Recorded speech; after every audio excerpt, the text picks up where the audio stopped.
ఓం నరసింహస్వామియే నమః. మల్లూరు ఉగ్ర నరసింహస్వామి దర్శనానికి వచ్చాము. మల్లూరు ములుగు డిస్ట్రిక్ట్లో ఉంది. చాలా ఫేమస్ టెంపుల్, ఎంతో పవిత్రమైనది, పెద్ద పుణ్యక్షేత్రము. కొండల మధ్యన, దట్టమైన అడవి మధ్యన ఈ టెంపుల్ ఉంది. మనము వెహికల్ పార్క్ చేసుకున్న తర్వాత దాదాపు 2 ఫర్లాంగ్స్ నడిచి వెళ్ళాలి.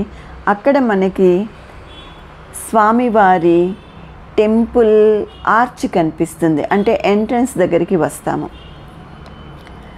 ఈ టెంపుల్ భద్రాచలం నుంచి 90 కిలోమీటర్స్ డిస్టెన్స్లో ఉంటుంది. వరంగల్ నుంచి 130 కిలోమీటర్స్ డిస్టెన్స్లో ఉంటుంది. మంగంపేట అనే గ్రామం నుంచి 4 కిలోమీటర్స్.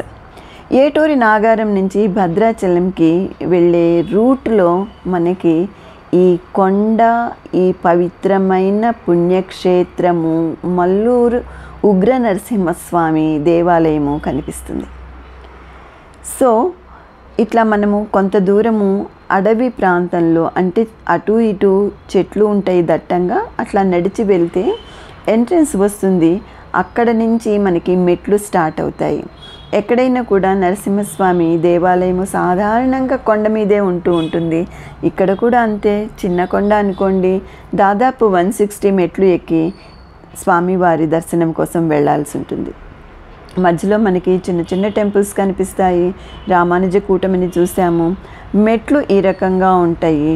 ప్రాపర్లీ బిల్ట్ మెట్లే, very easy to climb these steps. మరి ఈ మెట్లు 150 నుంచి 160 దాకా మనం ఎక్కాల్సి ఉంటుంది. ఈ ప్రాంతంలో కోతుల బెడద చాలా ఎక్కువగా ఉంటుంది. అందుకే నడిచి వెళ్ళే ప్రాంతం మెట్లనన్నిటినీ కవర్ చేస్తూ మెష్ లాగా కట్టారు. కింద మెట్లు, సైడ్స్, పైన మొత్తము కూడా మెష్లా ఉంటుంది. పైన రూఫ్ లాగా ఉంటుంది రేకు, సైడ్స్ మాత్రము మెష్ లాగా ఉంటుంది. ఇట్లాగా మనము మెట్లు ఎక్కుతూ వెళ్ళి స్వామివారి దర్శనంకి వెళ్తాము. ఇక్కడ టెంపుల్ దగ్గరికి వచ్చేసాము. ఈ టెంపుల్ చుట్టూతా కూడా కొన్ని పిల్లర్స్ ఉన్నాయి. మెయిన్ టెంపుల్ ముందు ఒక హాల్ లాగా ఉంది. మనకి కొన్ని పిల్లర్స్ ఉన్నాయి. ఈ పిల్లర్స్ మీద, ప్రతి దాని మీద కూడా దశావతారాలు చెక్కబడి ఉన్నాయి. ఒక్కొక్క స్తంభము ఒక్కొక్క దశావతారము.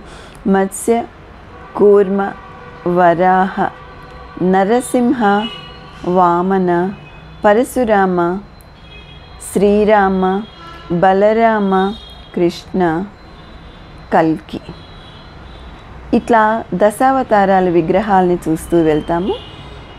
చుట్టూతా ఉంటాయి.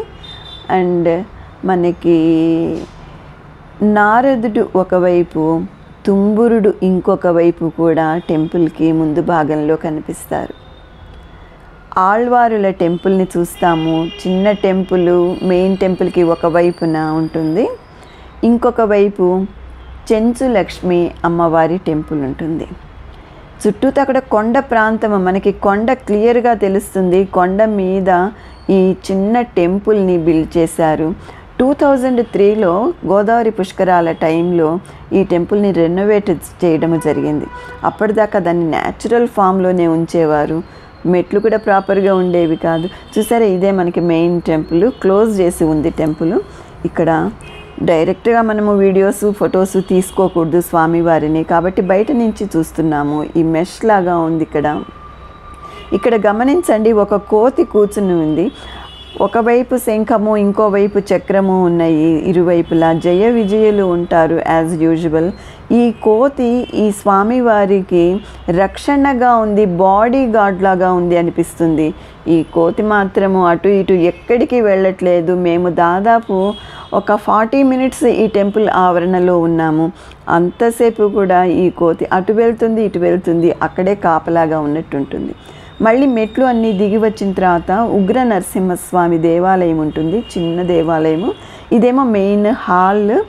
చిన్న చిన్న కార్యక్రమాలు, పూజా కార్యక్రమాలు, హోమాలు ఈ హాల్లో చేసుకోవచ్చు.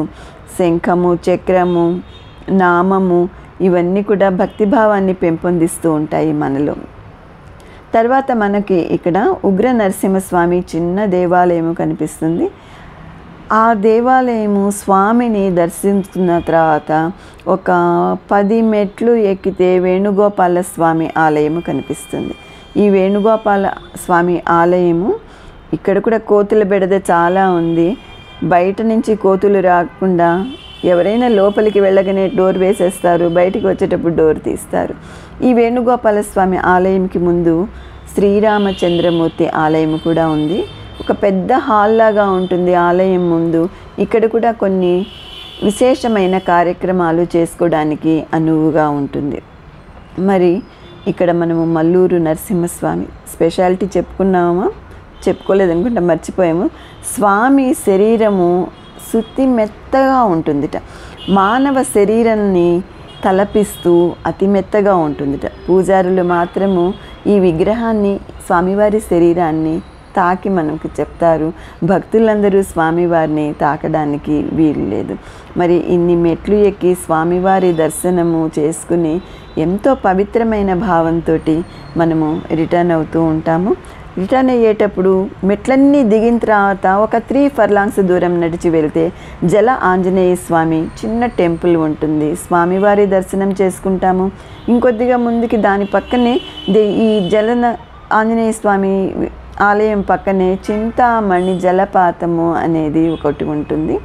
కొండల్లోంచి కోనల్లోంచి ప్రవహిస్తూ వస్తున్న జలము ఇక్కడ చల్లగా ఉంటుంది, చాలా రుచికరంగా ఉంటుంది. ఎన్నో మెడిసినల్ క్వాలిటీస్ కూడా ఉన్నాయని చెప్తూ ఉంటారు. భక్తులందరూ ఈ జలాన్ని ఇంటికి కూడా తీసుకువెళ్తూ ఉంటారు. మరి ఇంత మంచి పుణ్యక్షేత్రాన్ని దర్శించి ఉగ్ర నరసింహస్వామి దర్శన భాగ్యము చేసుకున్న తర్వాత మనము తప్పకుండా పునర్దర్శన ప్రాప్తిరస్తు అనుకోవడము మన అదృష్టము.